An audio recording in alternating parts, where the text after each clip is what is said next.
Welcome back to DC Silver Age Storytime, and we are in the Silver Age. This one is Action Comics 250, published in March 1959. The story is called The Eye of Metropolis, written by Bill Finger and art by Wayne Boring. Clark Kent, as millions watch this TV program, I challenge you to deny that you're Superman in disguise.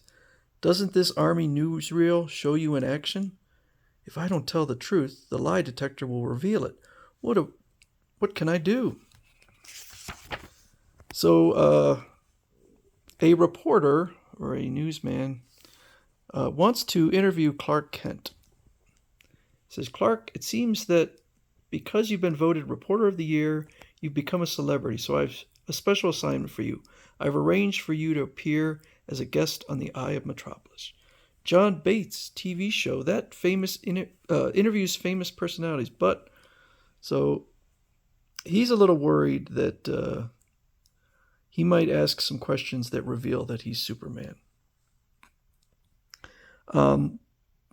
As Clark Kent, he looks at the book of questions and he can't see them because apparently the book is lead-lined. That means he lined the covers with lead as a precaution because he suspects I'm Superman and intends to ask me questions that will expose my secret identity. Uh-oh. So the first question is about an incident where Clark Kent was shown or seen falling into a volcano, and then Superman comes out, or as the fellow here calls him, Super Hombre. And the interviewer asks, how is it possible that you survived? So Clark says,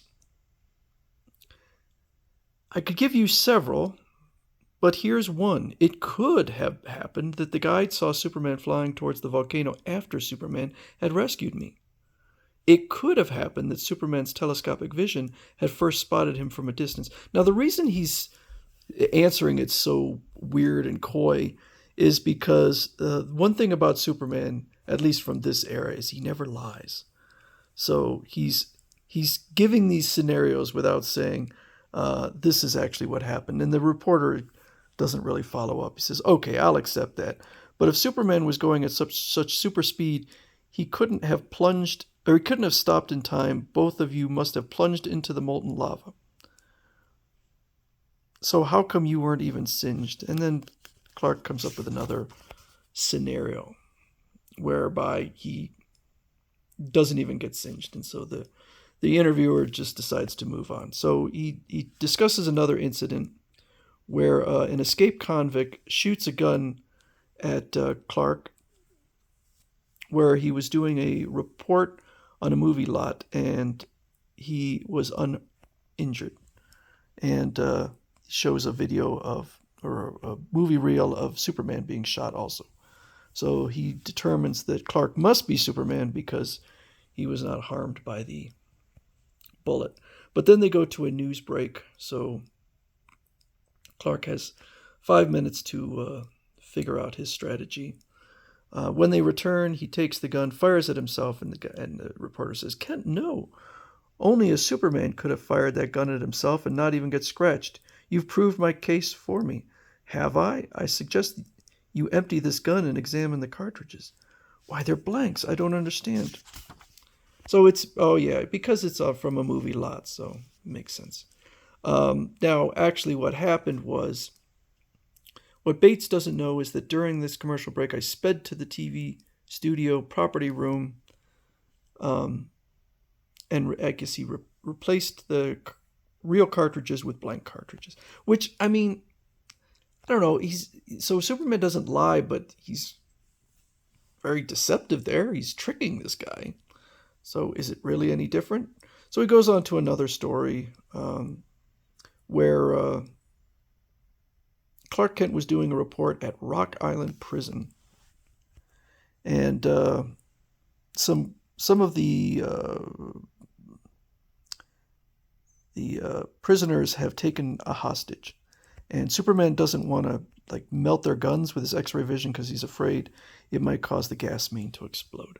So instead, what he does is he wraps himself in bars, flies up into a stormy sky, and gets electrified, and it turns into an electromagnet and pulls the guns away. It's a lot of work to. I mean, he could have just used his super speed, I would think, but instead, I mean, I don't know how long it took him to do all this. It seems like it would take him, unless he used his super speed. And then they take them on a boat. Or, I'm sorry, I get a little confused here. Superman stops jailbreak. Read about it in the Daily Planet. So it's the reporter is a little confused as to how Clark Kent was able to get the report out so quickly if he wasn't Superman.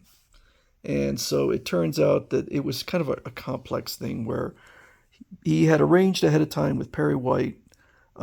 Perry White would write up 2 articles, one where Superman was successful and one where he failed.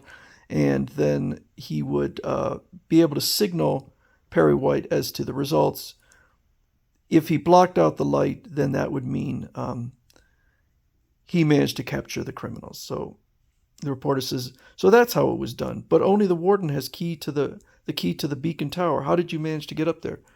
That's a trade secret I can't reveal. I may have to use that little trick again for a future story. It seems very specific. But anyway, apparently that's not how he did it. He took the boat and blocked the light using the boat so that Perry was able to know. So finally, the reporter says, okay, I'm just going to pull out a lie detector.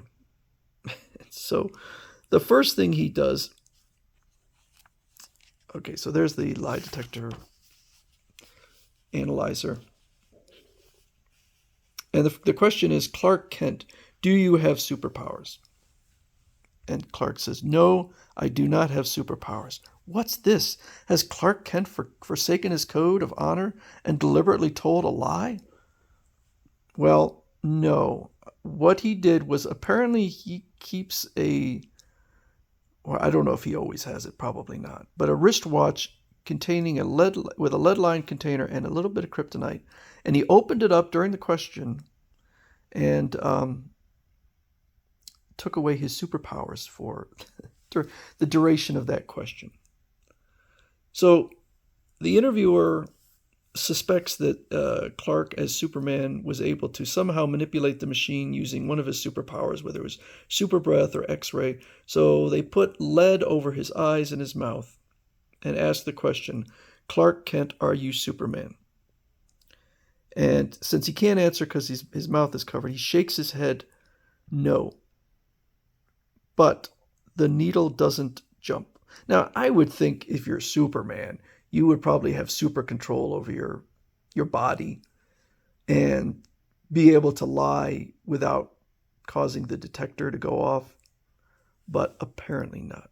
So he also says, the reporter says he's shaking his head saying no. Well, I'm sorry. He also says that his hands are shaking. So how did Superman beat the lie detector? Because apparently the lie detector even works on Superman. So the reporter finally says, Mr. Kent, I was wrong about you being Superman, but I was right in the fact that you are a good sport. Thank you for appearing on the Eye of Metropolis. What do you say to that, Lois? Says Perry White. Bates will never know my hands were shaking, not because I was nervous.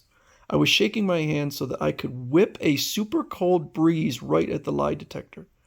The intense cold will freeze the machine's oiled parts momentarily, so that this needle can't move very much. Now, a lot of Superman's super feats are absurd, but this has got to be one of the most absurd. I always wondered, how could he create his cold breath, his super cold breath? How was his body able to generate cold?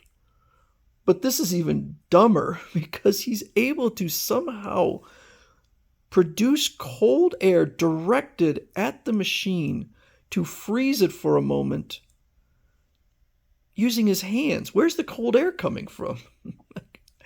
I don't think it would work. And how would they not notice this directed breeze? Anyway, more Silver Age silliness. Actually, Bates did me a big favor. By now, millions of TV viewers are convinced Clark Kent is not Superman. Was the general public thinking he was?